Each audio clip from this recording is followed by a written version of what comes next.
Okay, my lovelies. Now here comes the strokes that we are going to do today. The first one we have the left curve. It's on the left side. And this is right curve because this one is on the right side.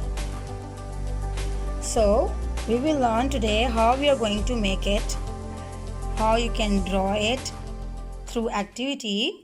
But first of all, show me your two fingers and start from the top. On the left side, we'll make a slightly curve. We'll come down in this way.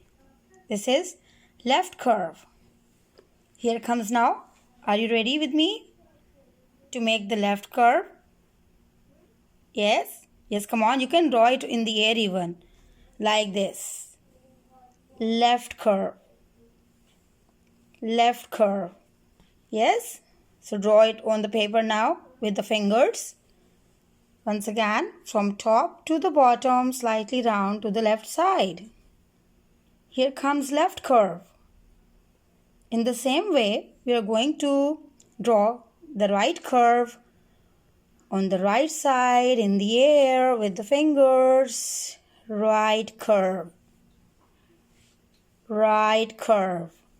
From top to the bottom, making slightly round towards right side.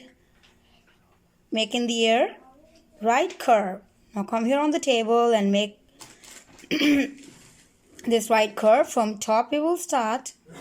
Trace it down, down, down, down, down like this. Slightly round from right side until bottom. This is right curve. It is right curve. Left curve. Right curve. What is this? Yes. Tell me. Left curve. Tell me what's this? Right curve. That's good. Well done. Good job.